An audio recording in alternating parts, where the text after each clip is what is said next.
A prospector found this rock and prayed for gold, but the treasure inside was even more valuable.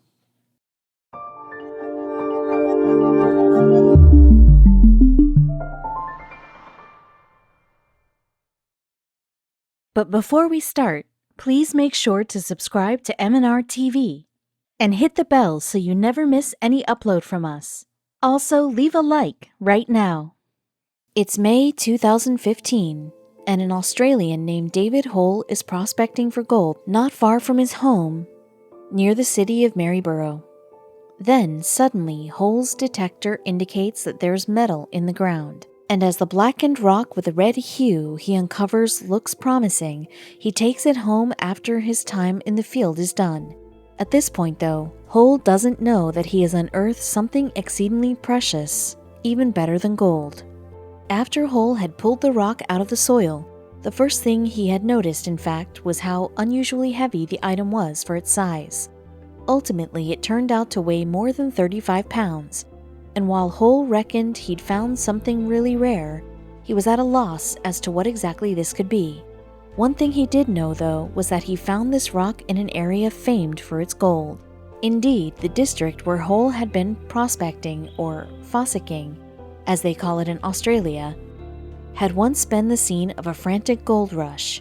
The region is still known as the Victorian goldfields today, as during the mid-19th century people flocked there in the hopes of finding nuggets of the precious yellow metal. Famously, gold fever had gripped California at around the same time. The Australian run on gold started in earnest with the discovery of the Mount Alexander field. This was an alluvial prospect, meaning the metal was to be found in stream beds, and boy did those fossickers find it. The field produced some 4 million ounces of gold, in fact, with the majority of this plucked from the waters in the initial couple of years of the rush. Then, in 1852, a nearly 9-ton consignment of gold that had been shipped from Victoria docked in London, England. This is California all over again, but it would appear California on a larger scale. A contemporary report from the Times noted. That was seemingly the case, as Victoria's Bendigo field was actually the source of the majority of the planet's gold in the second half of the 19th century. And 2 years later, fossickers would come across the White Hill goldfield, just a couple of miles from where Hole found his mysterious rock. Before this period, the district, which had been used for livestock grazing, didn't go under the name of Maryborough. The farming area, established in the late 1830s, was owned by the Simpson brothers, who gave it the moniker Simpson's Range. Then, while Hector Simpson was out surveying his herd at White Hills in the summer of 1854, he spotted a few men digging. Yet while the strangers confirmed that they were indeed gold hunters, they claimed not to have had any great success in their fossicking there. Simpson didn't believe them. For one, their excavations appeared too extensive for men who'd apparently found barely anything at the location. Once word of Simpson's suspicions got out, however, the results were predictable. There were already hordes of prospectors in Victoria at the time, as gold had first been discovered in the state, not far from what would become the town of Maryborough in 1851. So perhaps inevitably people descended on the district in the thousands. Some pushed handcarts while others arrived in horse-drawn buggies, and a number came carrying nothing more than their swags, Australian slang for bedrolls. Most arriving at the location were youthful men, although there were entire families as well. In short order, a shantytown grew where before there'd only been the Simpsons' remote outpost. Although at first the new settlement was little more than a sprawling mass of tents, all the while crowds of fortune hunters hacked away at the ground around White Hills in a bid to find the metal that could make them rich. But the authorities soon stepped in to impose order on this ragtag community, and this in turn led to the township receiving its name. A man called John Daly was appointed as commissioner to the area, and towards the end of 1854, he decided to call the place Maryborough in honor of the Irish town where he had been born. Then, within time, the new settlement acquired all the trappings of a proper town, including a bureau that issued mining permits, a police station, and somewhat inescapably a jail. This last innovation was crucial, as it seemed that the easy money of gold rushes attracted criminals of every stripe. When they weren't rounding up thieves, however, the cops spent their days shutting down Maryborough's many illegal bars. Regulations governing life in Maryborough included detailed rules about the holding of permits to prospect, the precise measurements of a claim area, and exhortations to behave correctly on the Sabbath. Conditions there, by contrast, remained notably primitive, with the majority of the townsfolk still residing in tents that were often equipped merely with a few pieces of crudely fashioned wooden furniture. Nonetheless, just a few months after the goldfield had first been publicized, the population of Maryborough had swelled to somewhere in the region of 25,000. Astonishingly, this number had more than doubled by 1856, and crime continued apace, with claim disputes sometimes resulting in mass brawls. Shady characters also stole from unwary prospectors in the ramshackle drinking dens. Yet spending time in Maryborough was worth it, as there were still some extraordinary finds to be had in those White Hill goldfields. For example, at a spot called Black Man's Lead, a nugget of in excess 1,000 ounces was discovered in 1855. The following year, fossickers working at the same location uncovered a nugget of more than 230 ounces, while a 537-ounce lump of gold emerged from the mud in 1858. But even those finds were dwarfed by the welcome stranger. This was unearthed in 1869 by English fossickers Richard Oates and John Deason at a place called Mallyagull, some 20 or so miles from Maryborough. The huge nugget weighed an astonishing 2,300 ounces and had to be split up simply to fit on the scales. To this day, it remains the biggest alluvial chunk of gold ever to have been discovered. In the end, though, the first flush of the gold rush petered out, and in 1857, Maryborough's population was recorded to have shrunk to a little over 10,000. Later, visitors may have come by way of railroad, which arrived in the area in 1874, and traveled through the area's splendid train station still standing today. And on this 1895 tour of Australia, none other than Mark Twain visited the town. According to the Culture Victoria website, said of the station, "Why, you can put the whole population of Maryborough into it, and give them a sofa apiece and have room for more." However, while the area's gold mines had all been shuttered by the end of 1918, that wasn't quite the end of fossicking in Maryborough. Like Hull, men and women still traverse the old goldfields, hoping to find nuggets of the precious yellow metal that were somehow overlooked by the 19th century prospectors. And Hull himself may have been excited when this detector started beeping in summer 2015. Indeed, as the rock he subsequently unearthed was so heavy, the gold hunters suspected that there might well be a nugget hidden within. Before he could dream of how he would spend his riches, though, Hull had to open up the lump of stone. So once Hull had managed to transport the 37-pound rock home, his next move was to try to split the object. To begin with, the Australian attempted to cut into the heavy object with a rock saw. That didn't work, however. Neither did a drill, which simply managed to make some insignificant surface dents. Dousing the rock in acid similarly failed to bring dividends, while using an angle grinder simply resulted in creating nothing more than some shallow grooves on the hard surface. Increasingly frustrated, Hull even took a sledgehammer to the rock, but he found that the implement would just bounce off upon impact.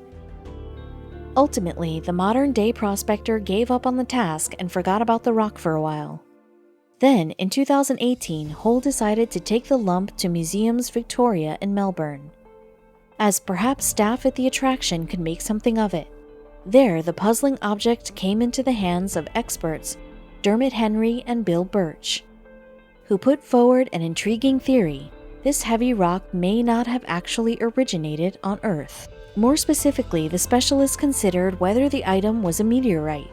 Even though it was a long shot, lots of hopeful local residents had shown up at the museum with lumps of stone that they suspect are meteorites, and Henry has inspected many thousands of examples in his more than 3 decades at the museum.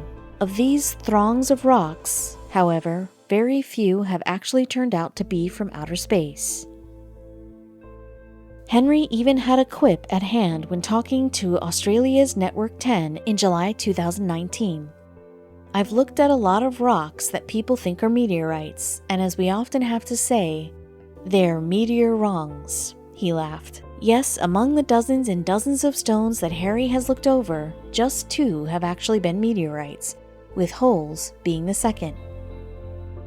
And as soon as Henry and Birch saw Hole's rock, they had a hunch that it was something special. Speaking to the Sydney Morning Herald in July 2019, Henry said, "It had this sculpted, dimpled look to it that's formed when meteorites come through the atmosphere. They are melting on the outside and the atmosphere sculpts them." Meanwhile, Birch told the Herald that he realized the object's provenance at the moment he lifted it. "If you saw a rock on Earth like this and you picked it up, it shouldn't be that heavy," he said. But of course, the 2 scientists needed more proof than just learned assumptions. This meant trying to break into the incredibly hard piece of stone so that it could be analyzed properly. Fortunately, Birch and Henry knew where to get the right equipment for the task at hand. At a commercial specialist named Crystal World of Melbourne, staff used a diamond saw to cut into the rock. Then, as the scientists finally examined the item's interior, they were able to prove beyond doubt that they had a meteorite on their hands.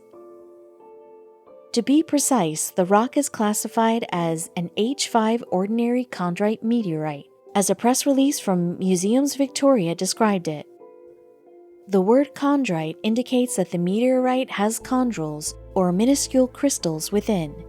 These were created by intense heat impacting on dust that floated in space shortly after our solar system was formed.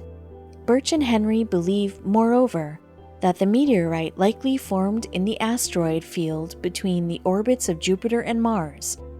They've even been able to put an age to this extraordinary lump of stone. Astonishingly, it's believed to be 4.6 billion years old, and the scientists themselves aren't immune from being amazed at this news. When you consider all the events this chunk of rock has experienced since its formation 4.6 billion years ago, it's really mind-boggling that we get the opportunity to hold it and study it today, Birch pointed out in the Museum Victoria release. How good is that? Yes, even veteran specialists can experience moments of wonder from time to time. And Hole's meteorite could be a source of a great deal of information that could prove highly useful to science. Meteorites provide the cheapest form of space exploration, Birch explained. They transport us back in time, providing clues to the age, formation, and chemistry of our solar system, including the Earth. Some provide a glimpse at the deep interior of our planet, Birch continued. In some meteorites, there is stardust even older than our solar system, which shows us how stars form and evolve to create elements of the periodic table. Other rare meteorites contain organic molecules such as amino acids, the building blocks of life. Now, Hole's rock has become known as the Maryborough meteorite. But what happened to create this incredible relic all those billions of years ago? Well, the most likely explanation is that in the early days of the solar system, chunks of chondrite rock were orbiting our young sun. Gravity would have gradually forced these objects together, and in some cases the result would have eventually been planet formation. Indeed, that's said to be how Earth came about 4.5 billion years ago. Other pieces of chondrite remain swirling free, creating the asteroid belt that circles between Jupiter and Mars today. Then, every so often, rocks in the asteroid belt will collide in an explosive event that leaves fragments of stone flying through space. Some of these chunks subsequently make their way to Earth as meteorites, plunging through the planet's atmosphere before coming to rest on its surface. And in the case of the Maryborough meteorite, the landing spot was in the Australian outback. So when exactly did the Maryborough meteorite fall from the skies? Well, even for eminent experts such as Birch and Henry, though that is a tricky question to answer. Their best estimate, based on carbon-14 analysis, is that it probably landed near Maryborough sometime between the 10th and 19th centuries. This rock may have even appeared more recently, as a slew of newspaper reports from 1889 to 1951 have described eyewitness accounts of meteorites coming to Earth in and around Maryborough. For example, in 1889, the Herald reported a strange aerial phenomenon was witnessed a few evenings since by a number of local residents who observed a meteor of exceptional magnitude and brilliance shooting over the town in a westerly direction. Another Maryborough incident was recounted in The Age in 1898. An intensely bright meteor fell here this morning shortly after 2 o'clock, the article read. It filled the sky with the most dazzling light for fully a couple of seconds. In 1901, the same newspaper also reported a meteor of great brilliance was seen last night after 9 o'clock in the northern sky. Altogether, Birch and Henry tracked down 8 articles on people witnessing meteorite strikes around Maryborough, with these having been printed over a 62-year period. And while there's no way of knowing if one of these events involved Hull's meteorite plummeting towards Earth, it's a distinct possibility. Regardless, the meteorite is an incredible find, and Hull knows he was fortunate to play a part. When talking to the Sydney Morning Herald about discovering the space rock, he modestly claimed, "It was just pot luck, mate. The odds were 1,000,000,000 to 1. Bigger, 1,000,000,000,000 to 1. You've got more chance of being struck by lightning twice." But though his find was certainly remarkable, Hull isn't the only man to have acquired an object of unexpected value and rarity. Indeed, when Air Force veteran David appeared on the traveling TV series Antique Roadshow, brandishing his old watch, it's highly unlikely that he realized the heirloom would be worth such a staggering sum. But when he found out its true value, he appeared to drop to the ground in a dead faint. So just how much was David's Rolex worth? And how had he been unaware of its incredible story for almost 50 years? Well, David had not enjoyed the kind of life that allowed him to indulge his love of Rolexes in a lap of luxury. Far from it. He was drafted during the Vietnam War. At the time, all young men aged 18 to 25 were assigned a number for each draft lottery, and when a number was pulled, anyone with that digit or less, and who was able to be part of the military, was called up to serve. When David's number was pulled, then, he was told he'd have to join a branch of the military. Otherwise, he'd be enlisted automatically by the following January. And so the veteran consequently decided to join the U.S. Air Force, where he began serving in munitions. More specifically, he was dealing with explosive ordnance disposal. For David, this primarily involved clearing roadways of landmines as well as cleaning up impaired munitions storage facilities. There were multiple children and adults that were injured as a result of unexploded ordnance, the veteran said during an episode of Antiques Roadshow in January 2020. The hazard is still there today. From 1973, David spent 2 years stationed in Thailand, and during that stint he flew on a number of continental airlines. It was on these flights that he first developed a fondness for Rolex. You see, he noticed that pilots would frequently wear the brand's watches, and subsequently found himself intrigued by the timepieces. David decided he wanted to buy a Rolex watch for himself, but quickly discovered they were beyond his budget. For a while, then, he put the idea on the back burner. But eventually, he was transferred to another base, where he spent time scuba diving. And with Rolex's reputation as a great choice for scuba divers, it's likely no surprise that the activity brought the watch brand back to the forefront of his mind. In the end, David managed to find a Rolex for what he considered to be a reasonable price, $345.97, with a 10% discount. Nevertheless, it was still quite an extravagance, supposedly amounting to around a month's military salary in the 1970s. The veteran ordered the watch through the on-base department store in November 1974, but he would have to wait for months. You see, the price he purchased didn't arrive until April the following year. And the particular variant that David had settled for was a Rolex Oyster Cosmograph. Yet, according to the veteran's account, he never actually used the timepiece. No, when it arrived, he decided it was perhaps too nice to wear while scuba diving, so he simply placed it into a safety deposit box, where it remained for another 3 to 4 decades.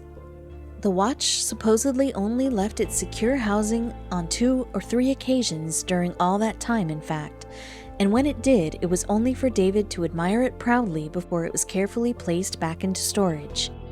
As a result, the timepiece was in fantastic condition, particularly given its age. What's more, David also kept the original documentation he'd received when buying it. It's therefore quite understandable that David was so interested in getting a valuation for the Rolex, and to do so, he decided to speak to the experts of Antiques Roadshow.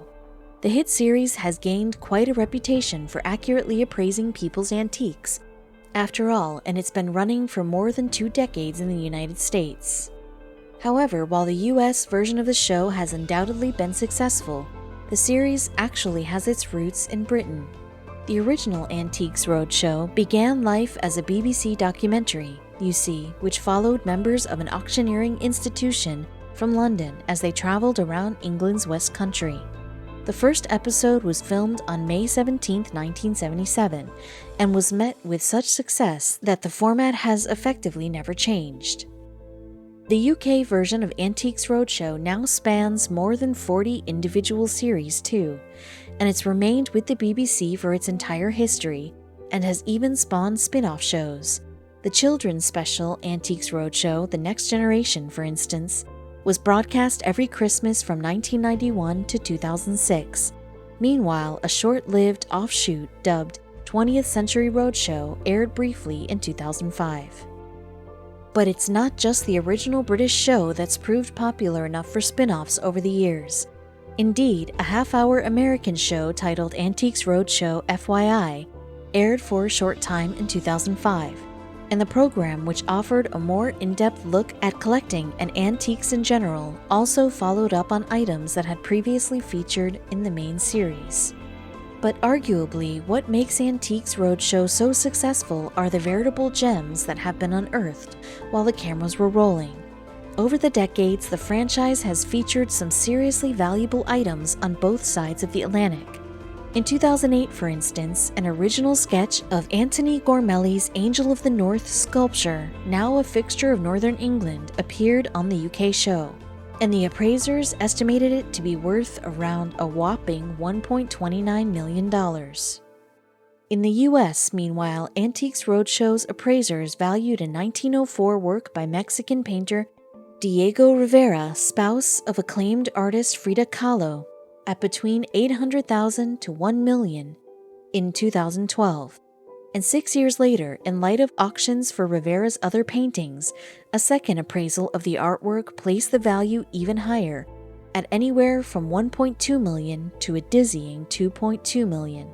That's not all though. In 2011, a series of centuries-old Chinese cups, which had been hand-carved using rhino horns, were priced at between $1 million and $1.5 million, and multiple paintings have been appraised at around $500,000 each, including works by American artists Andrew Wyeth and Norman Rockwell.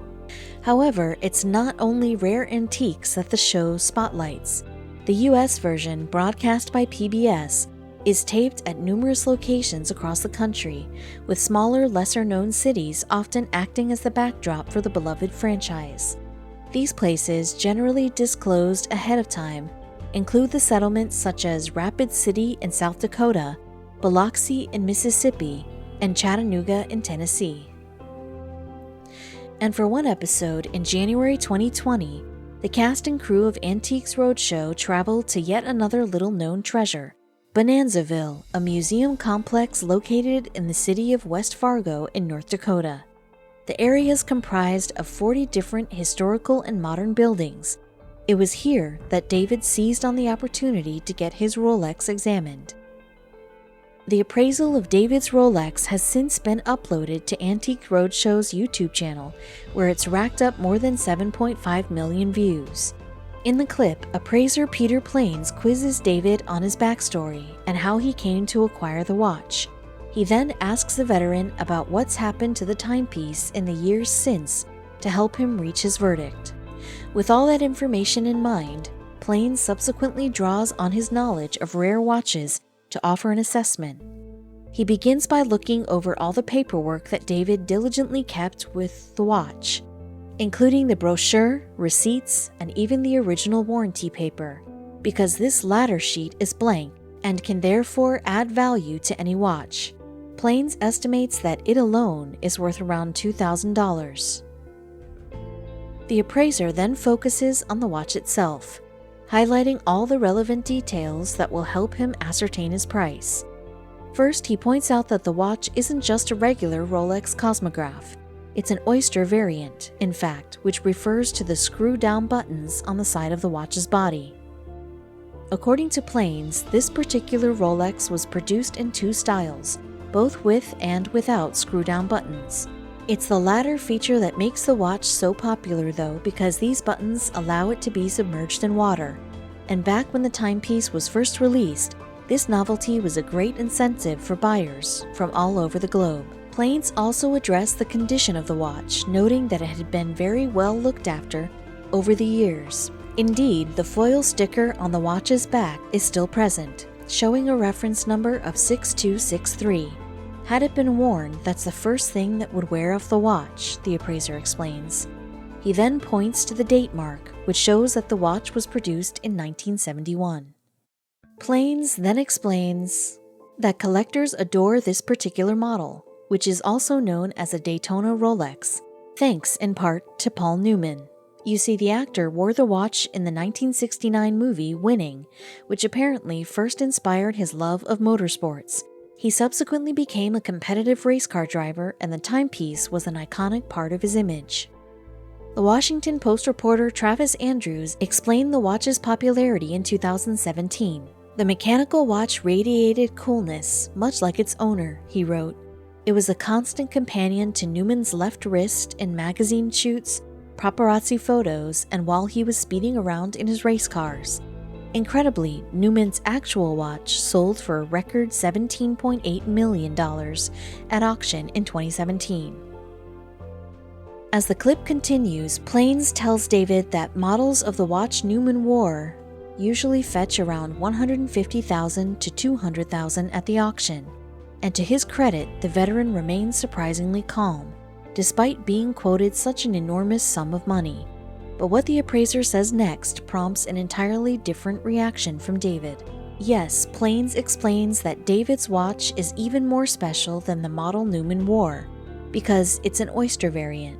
They did that for an extremely short period of time, the appraiser says. We refer to it as a Mark II dial, and this particular model, being marked oyster, is extremely rare. A watch like this at auction is worth about $400,000. At that moment, upon hearing this even larger figure, David seems to collapse to the floor in shock.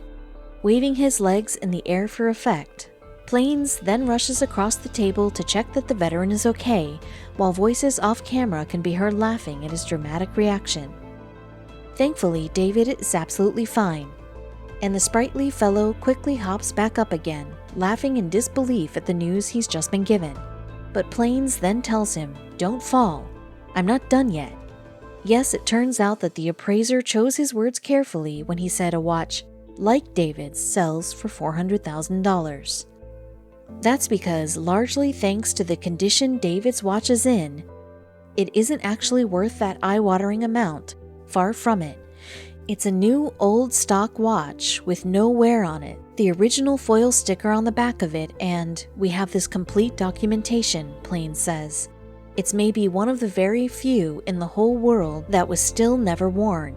So with all of this information in mind, the appraiser then reveals that David's watch would likely fetch an eye-watering $500,000 to $700,000 at auction. This time, David manages to stay on his feet. It's clear, though, that he's totally blown away by the figures Plains just uttered. He shakes his head in continued disbelief and makes a remark that has to be bleeped out by the show's producers, too. Nevertheless, Plains responds that he's very serious about his appraisal. It's an absolutely fabulous find, Plains confirms. It's one of the rarest Paul Newman models, and in this condition, I don't think there's a better one in the world. I can't thank you enough for bringing me one of the greatest watches I've ever seen on Antiques Roadshow, and thank you very much for your service. The appraiser then warns David that he can't wear this magnificent antique, for if he does, the value will drop to around $400,000. However, it is not known what the veteran's plans are for his staggeringly valuable collectible. He saved it all these years, Plains told the Washington Post in January 2020. He may be saving it more. According to Plains, David's reaction stands out as particularly memorable. That's perhaps not too surprising, though, given that his Rolex is the most valuable ever to appear on the show.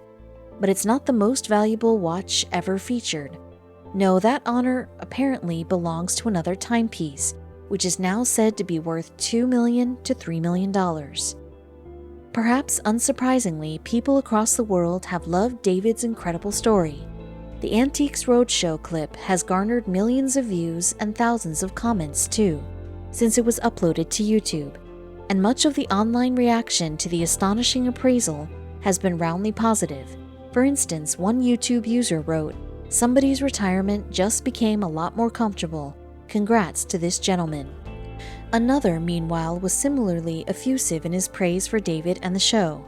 "The man spent his time in service defusing mines and unexploded ordnance," they wrote. "I could not think of a more deserving person to have this sort of discovery. Hats off, happy for you and everyone you have had a positive effect on." But not all of the online reactions have been so glowing. In fact, some users have even criticized Plains' appraisal of the watch. "The watch has obviously been worn," wrote one. "There are many scuffs on the band and a light scratch on the front. How is it being called never worn, new old stock?" And it didn't take long for other users to jump in and voice their agreement. Another person wrote, "The sticker and clasp shows at least a year of frequent wear, so you can't call it new, old stock, no wear like this appraiser does. Those stickers don't get like that from sitting in a lockbox." Meanwhile, another user agreed that the segment was total amateur hour by the appraiser. Nevertheless, an expert named Paul Botros backed up Plains' valuation to Forbes in February 2020. "The watch appears exceptionally well preserved and complete, and I'm in agreement with the appraisal," he said. "It's a watch that Phillips would be thrilled to offer at auction." Indeed, a similar watch apparently sold for $425,000 at auction in December 2019. So when worn watches can fetch north of $400,000, it's no wonder that David reacted the way he did to Plains' appraisal. After all, he parted with a mere $345.97 for the watch all those years ago. As investments go, then, it's performed pretty spectacularly. And, of course, it's become a real moment to remember for Antique Roadshow fans.